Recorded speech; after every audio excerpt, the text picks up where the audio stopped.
मेरी अम्मी को अंकल मुश्ताक ने झुकाया हुआ था और पीछे से मेहनत कर रहा था, जबकि ये मंजर मैं चोरी छुप के देख रहा था। उन दोनों को पता नहीं था कि उन दोनों को मैं देख रहा हूँ और मैं इस मंजर की वीडियो भी बना रहा था। पहले तो मैंने सोचा कि जब अंकल यहाँ से चला जाएगा फिर उसके बाद ही वो वीडियो दिखाकर अपनी अम्मी के साथ अपनी ख्वाहिश पूरी करूँगा, लेकिन जब मैंने अपनी अम्मी को ऐसी हालत में देखा तो मुझसे बिल्कुल भी बर्दाश्त नहीं हो रहा था। मैं फिर एकदम कमरे के अंदर घुस गया और फिर मैंने कहा, मेरा नाम जमान है, मेरी उम्र इस वक्त 22 साल है। हम पाकिस्तान के शहर कराची में रहते हैं। हम 2 भाई थे, मेरे से एक छोटा मेरा भाई था, उसकी उम्र उस वक्त 20 साल है और वो अभी कॉलेज जाता है। मैंने अपनी तालीम इंटर तक मुकम्मल की थी और अभी मैं तालीम छोड़ के घर के काम काज में लग गया था, क्योंकि हम घर में सिर्फ 3 लोग रहते हैं। एक मेरा छोटा भाई, मेरी अम्मी और मेरे अब्बू ने दूसरी शादी कर ली थी, वो हमें छोड़ के यहाँ से चला गया था। उन दिनों हम बहुत छोटे थे। मेरी अम्मी भी बहुत जवान नजर आती हैं, उनकी उम्र मुश्किल से अभी 40 साल हुई। मेरी अम्मी काम करके हमारे घर का सारा खर्चा उठाती है। वो एक निजी कंपनी में मुलाजमत करती है। उनकी तनख्वाह भी अच्छी थी, क्योंकि मेरी अम्मी का कद काठ बहुत अच्छा था। मेरी अम्मी दिखने में बहुत लाजवाब और खूबसूरत थे, तो उन्हें नौकरी बहुत आसानी से मिल जाती थी। मेरी अम्मी को जहाँ भी नौकरी पसंद नहीं आती थी वो छोड़ देती थी और फिर फौरन दूसरी नौकरी भी लग जाती थी।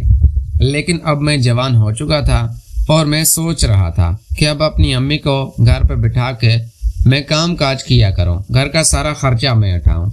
लेकिन मेरी अम्मी कहती थी कि वो हम पे बोझ नहीं बनना चाहती, वो काम करना चाहती है और मेरे पास भी कोई खास काम इतना अच्छा था नहीं। मैं इतना अच्छा नहीं कमाता था। मेरी नौकरी मेडिकल कंपनी में लगी थी। ये एक फैक्ट्री थी जहाँ पे दवाइयाँ बनती थी और मेरी तनख्वाह 30,000 रुपये थी। मैं यहाँ पे पैकिंग का काम करता था। यहाँ पे मेरा एक दोस्त भी काम करता था जिसने मुझे नौकरी लगवा कर दी हुई थी। दिन ऐसे ही गुजर रहे थे। एक दफ़ा रात को मैं घर गया तो मेरा छोटा भाई, जिसका नाम फराज था, वो घर पे बैठा हुआ था। मैंने अपने भाई से पूछा कि अम्मी अभी तक नहीं आई, क्योंकि वो नॉर्मली 6 बजे तक आ जाती थी। तो फराज कहने लगा नहीं। मैंने कहा अच्छा रुको, मैं अभी अम्मी को फ़ोन करता हूँ। मैंने अम्मी को फ़ोन किया था, मेरी अम्मी ने मेरी कॉल नहीं उठाई। मैंने फिर नंबर मिलाया। अब मुझे भी परेशानी लाहक होने लगी थी। यह पहली बार हुआ था कि अम्मी इतने बजे तक नहीं आई थी। मुसलसल मैंने 3 से 4 बार अम्मी को फ़ोन किया। बेल तो जा रही थी, लेकिन मेरी अम्मी कॉल नहीं उठा रही थी। मैं और भी परेशान हो रहा था। फिर इतने में मेरी अम्मी के नंबर से कॉल आई। मैंने देखा तो अम्मी के सांस चढ़ी हुई थी, जैसे वो कोई मेहनत का काम कर रही हो। मुझ पे गुस्सा करने लगी, कहने लगी क्या हुआ जमान, इतनी देर क्यों कर रहे हो?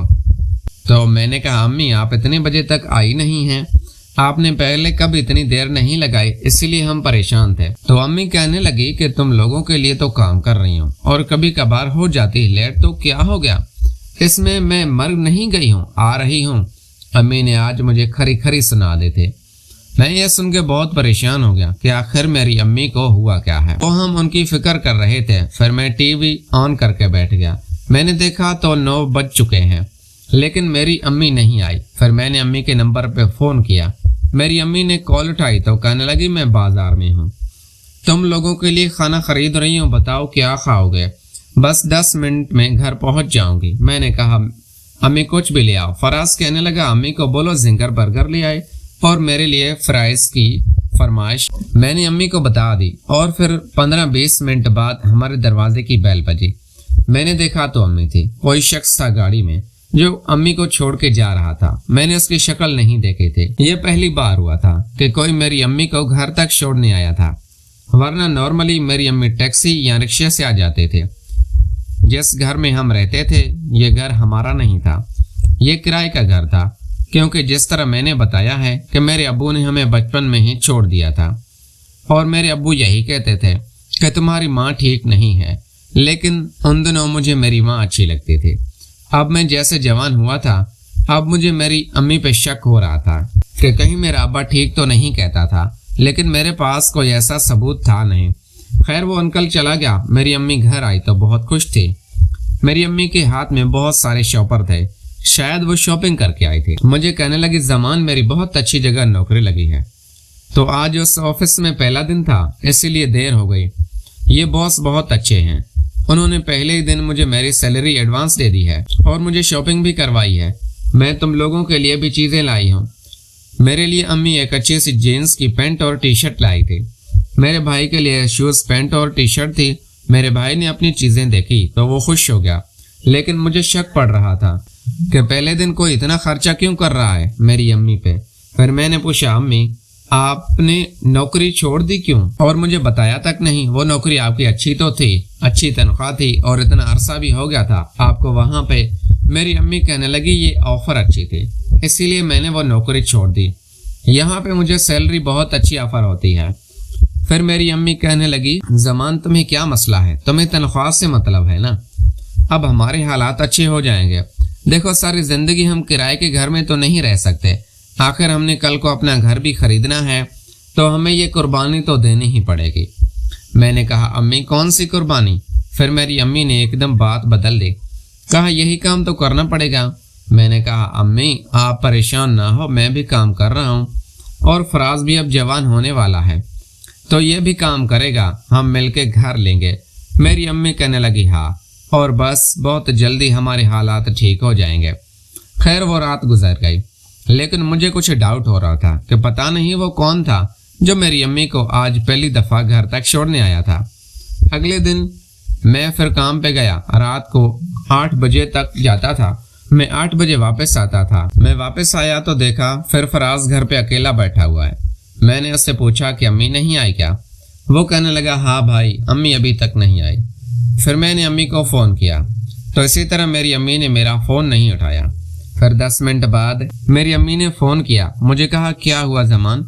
मैंने कहा, अम्मी 8 बज चुके हैं, आप अभी तक नहीं आई हैं, तो ये बस इसीलिए आपको फ़ोन कर रहा था। मेरी अम्मी कहने लगी, जमान तुम परेशान ना करो मुझे, जब आना होगा मैं आ जाऊंगी, तुम मुझे फ़ोन ना किया करो। और फिर इतने में पीछे से किसी की आवाज़ आई। वो मेरी अम्मी को कह रहा था, बंद कर दो फ़ोन, मेरा मज़ा ख़राब ना करो। मैं समझ गया था मेरी अम्मी ज़रूर किसी शख्स के साथ थी और वो वाला खेल खेल रही थी। आज मैं तो बहुत गुस्से में था और मैंने सोच भी लिया था कि मैं अम्मी की हर चीज़ पूछ कर रहूँगा कि उनके बॉस कैसे हैं, क्या काम करना है, ऑफिस कहाँ पे है। फिर तकरीबन रात के 2 बजे मेरे नंबर पे दोबारा बेल बजी। मैंने देखा तो अम्मी का फ़ोन था। मैंने कॉल उठाई। मेरी अम्मी कहने लगी कि आज रात में घर नहीं आऊँगी, मैं सुबह 7-8 बजे तक आ जाऊँगी। ये सुना तो मैं एकदम बोला। मैंने कहा, अम्मी मुझे सब पता है, आप क्या काम करती हैं और आप अभी भी कौन सा काम कर रही हैं। मेरी अम्मी कहने लगी, नादर तुम क्या कहना चाहते हो? मैंने कहा, अम्मी मुझे पता है आप अपने बॉस के साथ वो वाला काम कर रही हैं ना, और आपको उसी के लिए मेरे अब्बू ने छोड़ा था। अब हमें पता चल चुका है कि आप ही में खराबी थी। मेरी अम्मी कहने लगी, जमान अगर मैं इतनी ही बुरी हूँ और मेरी कमाई इतनी ही बुरी लगती है तो ये घर छोड़ के चले जाओ, मुझे कोई ज़रूरत नहीं। मैंने कहा, नहीं, मेरे पास उससे भी बेहतरीन हल है तुम्हारे लिए। जब तुम इस काम में लगी गई हो तो हमारा भी फ़ायदा कर दो ना, हमें भी सुकून उठाने दो ना, खाली दुनिया क्यों सुकून ले तुमसे? जब सब कुछ हमारे घर में है, खाली लोग ही क्या खाएंगे, हमें भी खिलाया करो। मेरी अम्मी मुझे बुरी भली सुनाने लगी, कहने लगी, तू रुक, मैं सुबह आके तुझे बताती हूँ। फिर मेरी अम्मी ने फ़ोन बंद कर दिया। यह सारी बातें मेरा भाई फराज भी सुन रहा था। मुझे कहने लगा, भाई आप अम्मी को क्या बोल रहे थे? क्या हमारी अम्मी ये वाला काम करती है? और आप अम्मी को ये भी बोल रहे थे कि हमें भी करने दो। भाई क्या सच में आप भी अम्मी के साथ? फिर मैंने बोला, नहीं फराज, मैं बस गुस्से से अम्मी को बोल रहा था। देखो यार, जिंदगी में आज तक अम्मी ने ऐसा नहीं किया, कुछ भी हो जाए वो रात को घर वापस आ जाती थी, लेकिन आज वो नहीं आ रही। तो फराज कहने लगा, यार अम्मी को कोई मजबूरी भी तो हो सकती है। मैंने कहा, हाँ बिल्कुल कोई मजबूरी हो सकती है। अब मैं फराज को इसलिए झूठ बोल रहा था कि वो मेरी अम्मी को राजी ही ना कर ले।